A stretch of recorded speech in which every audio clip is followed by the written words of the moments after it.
வணக்கம் அன்பர்களே. அஸ்ட்ரோசிரி சேனல் வாயிலாக நான் உங்கள் அஸ்ட்ராலஜர் டாக்டர் சதீஷ். மகர ராசி அன்பர்களே, இந்த மார்கழி மாதம் என்ன மாதிரியான பலனை தரும் அப்படின்னு பார்க்கும் பொழுது, உங்கள் ராசி அதிபதியாக இருக்கக்கூடிய சனி பகவான் 2ஆம் இடத்துல ஆட்சி பலத்தோட மூல திரிகோண பலத்துடன் ஸ்தான பலத்துடன் வலிமையாக இருக்கார்.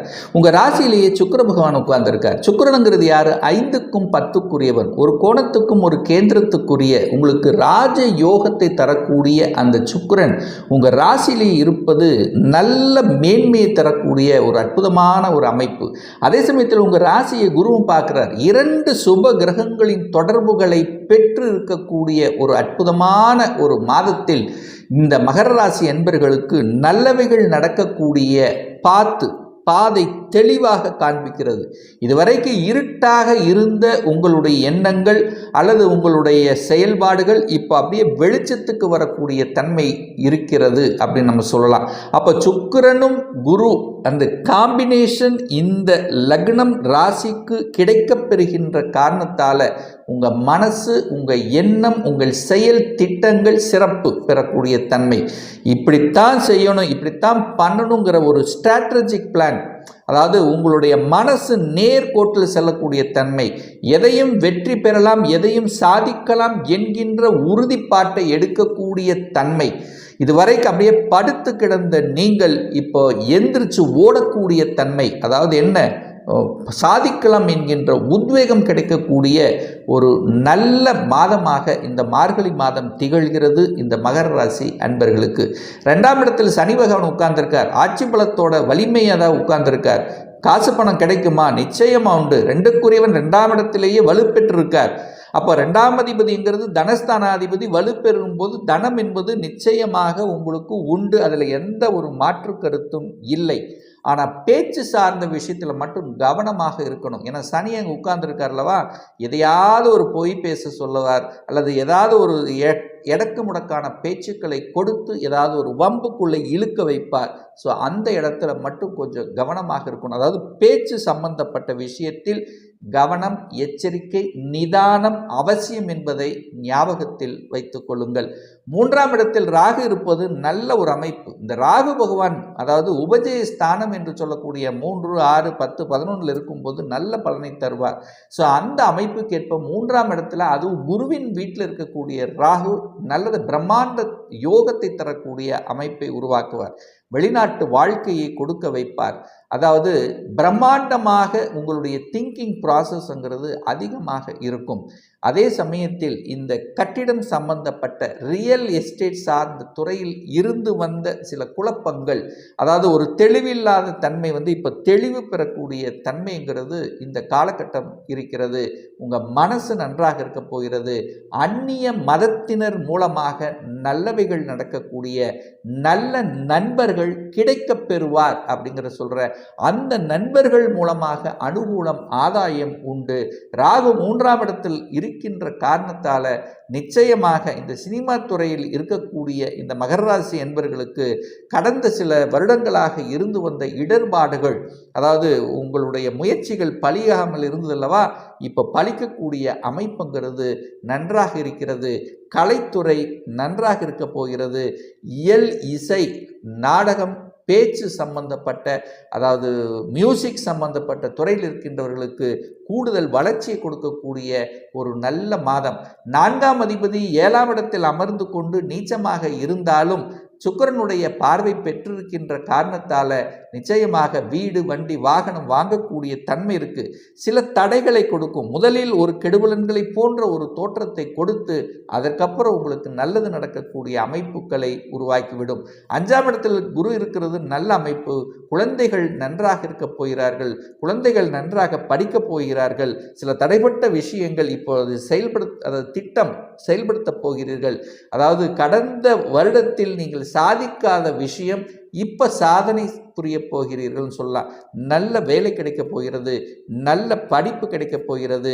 எங்கே போய் படிக்கணும்னு நினைக்கிறீங்களோ அங்கே கிடைக்கக்கூடிய அமைப்புகள் நன்றாக இருக்கு.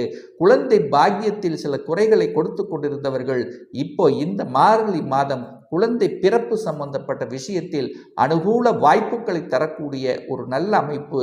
குலதெய்வத்தினுடைய அருள் உண்டு, குலதெய்வத்தினுடைய ஆசீர்வாதம் உண்டு, குலதெய்வத்துக்கு சென்று வரக்கூடிய பாக்கியம் உங்களுக்கு நிச்சயமாக உண்டு அப்படின்னு சொல்லலாம். 5ஆம் இடம் என்பது ஒரு சிலருக்கு பார்த்தீங்கன்னா இந்த விளையாட்டு துறையில் இருக்கக்கூடிய இந்த மகராசி என்பவர்களுக்கு இந்த மாதம் கொஞ்சம் அலைச்சல் திருச்சல்களை கொடுத்து ஜெயிப்பானா அப்படின்னு இருக்கிறவங்க பின்னர் அதாவது தோல்வி வருவது போன்ற ஒரு தோற்றத்தை கொடுத்து வெற்றி பெறக்கூடிய சாத்தியக்கூறுகளை உண்டாக்கும். 6ஆம் இடத்துல அதாவது 6ஆம் அதிபதியாக இருக்கக்கூடிய புதன் பகவான் 11ஆம் இடத்துல அமர்ந்திருக்கார். 6க்குரியவன் 11ல் இருக்கும்போது வேலை கிடைக்கப் போகிறீர்கள், வேலையினால் லாபம் உண்டாகப் போகிறது.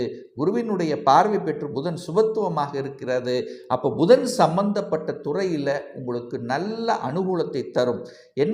என்ன சொல்லிக் கொடுத்தல், கல்வி நிலையங்கள் வைத்திருப்பவர்கள், கல்வி சம்பந்தப்பட்ட விஷயத்தில் இருக்கின்றவர்கள், கல்வி ஆலோசகர்களாக இருப்பவர்கள், அதே சமயத்தில் கணக்கு சம்பந்தப்பட்ட விஷயத்தில் இருப்பவர்கள், ஆடிட் அக்கவுண்ட் சம்பந்தப்பட்ட துறையில் இருப்பவர்கள், கம்ப்யூட்டர் சம்பந்தப்பட்ட துறையில் இருக்கின்றவர்களுக்கெல்லாம் அனுகூலமான ஒரு நல்ல சந்தர்ப்பங்களையும் ஒரு நல்ல யுக்திகளையும் உங்களுக்கு கொடுக்க போகுது அப்படின்னு சொல்லலாம்.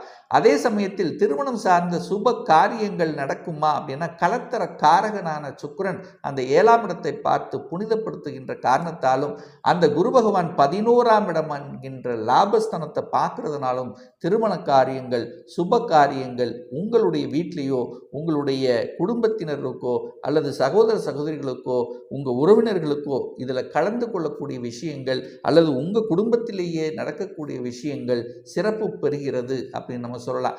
8ஆம் அதிபதியாக இருக்கக்கூடிய சூரிய பகவான் 12ல் போய் மறைஞ்சிட்டார்.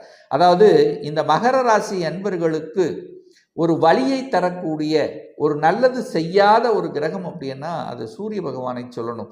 அந்த சூரிய பகவான் 8க்குரிய அட்டமாதிபதியாக இருந்து 12ல் போய் மறையும் போது கெட்டவன் கெட்டிடில் கிட்டிடும் ராஜயோகம் என்கின்ற அமைப்புக்கேற்ப எந்தெந்த விதத்தில் உங்களுக்கு வழிகளை கொடுத்து கொண்டிருந்ததோ, தகப்பன்னால நல்லது நடக்கக்கூடிய தன்மை, அரசாங்கத்தினால நல்லது நடக்கக்கூடிய தன்மை, அரசாங்க காரிய தடைகள் இந்த மாதம் நன்றாகவே நடக்கக்கூடிய அமைப்பு, அதே சமயத்தில் எதிர்பாராத விதத்தில் நடக்கல தடைகளையே கொடுத்து கொண்டிருந்தது அப்படின்ன காரியங்கள் இப்போ திடீரென்று அந்த காரியங்கள் நடந்து வெற்றி பெறக்கூடிய தன்மை.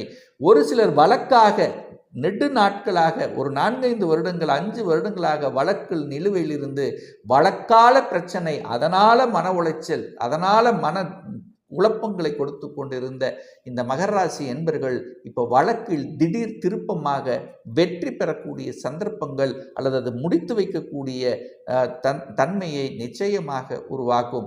அப்போ திடீர் வாய்ப்புகளை தேடி தரக்கூடிய அமைப்பு, திடீர் உயர் பதவிகள் கிடைக்கக்கூடிய தன்மை, அரசாங்கத்தில் ஒரு 2 வருஷமாக ஒரு ப்ரமோஷன் கிடைக்கணும், இன்னும் வரமாட்டேங்குது இருக்கிறவங்களுக்கு இந்த மாதம் நீங்கள் நிச்சயமாக எதிர்பார்க்கலாம் ப்ரமோஷன் சார்ந்த விஷயத்தை.